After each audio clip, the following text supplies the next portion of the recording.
que faltam 4 dias para a noite de Natal. E tem um prato típico em falta na ceia de muitas famílias.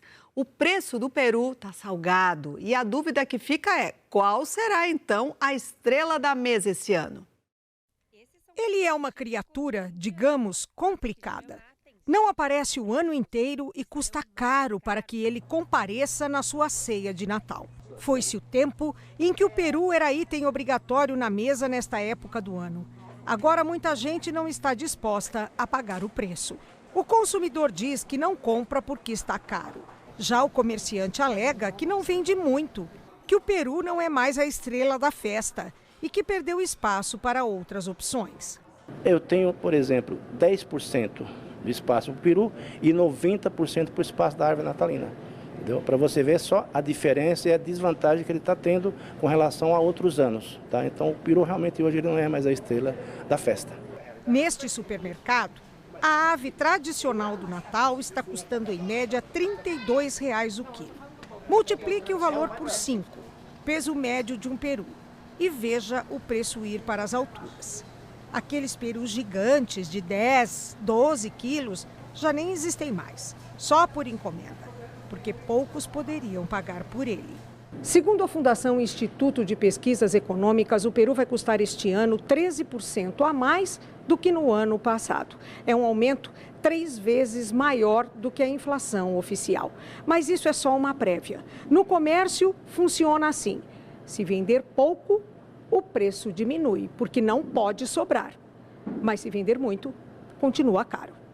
Os especialistas dizem que a cadeia produtiva do peru tem itens dolarizados. E isso é um dos fatores que encarece o produto, além de ter alta demanda. Tem esse efeito, que é um produto sazonal que tem uma alta demanda nessa época do ano. No preço final, né, tem a questão do dólar, alguns insumos podem ser importados, né?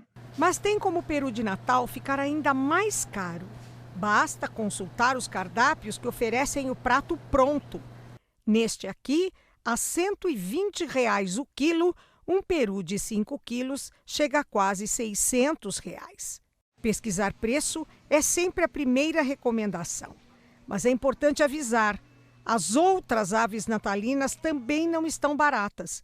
Se você não conseguir nada mais em conta, a solução é inovar no cardápio. Eu optei pelo peixe, que está um pouquinho mais barato. O peru voou, coitado, esse ano ele não teve chance.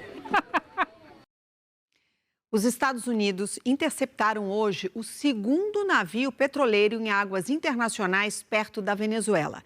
É, portanto, mais um sinal da escalada da tensão entre os dois países. Então, a gente vai conversar agora com a nossa correspondente Patrícia Vasconcelos, que está lá em Washington e tem outras informações. Patrícia, uma boa noite para você. Essas interceptações, eu imagino que elas ocorram justamente porque o governo Trump já tinha anunciado o bloqueio da passagem desses navios, não é isso?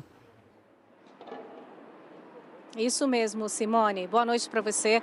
Boa noite a todos que acompanham o SBT Brasil. Essa nova apreensão acontece exatamente como você disse, dias depois, né, do Donald Trump determinar o bloqueio total de todo navio petroleiro que entre ou saia da Venezuela. Essa ação foi confirmada pelo governo norte-americano, Simone, que divulgou imagens, mais uma vez, de como tudo aconteceu. Essas imagens foram divulgadas nas contas oficiais dos representantes daqui do governo norte-americano.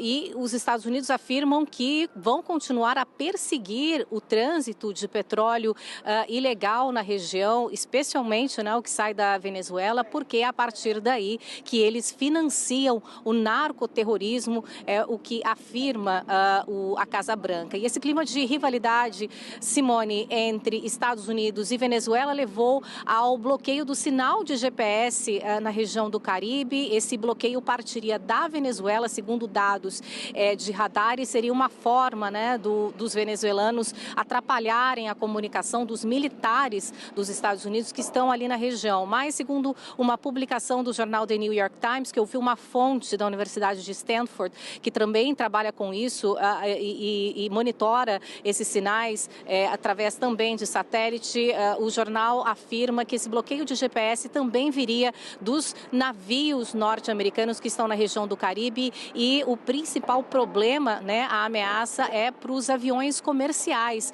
que transitam ali. A presença militar dos Estados Unidos no Caribe continua. Simone, a Casa Branca afirma que o principal foco é o combate ao tráfico de drogas daquela região. Há uma recompensa pela captura de Nicolás Maduro e o maior porta-aviões do mundo, inclusive, segue em Porto Rico. E apesar do telefonema entre os dois presidentes, Simone, não há aí sinal de que essa tensão vai diminuir neste fim de ano, Simone.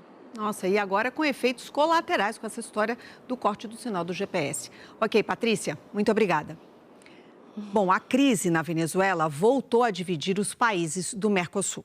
Após a cúpula realizada em Foz do Iguaçu, lá no Paraná, a crise no país vizinho ficou de fora.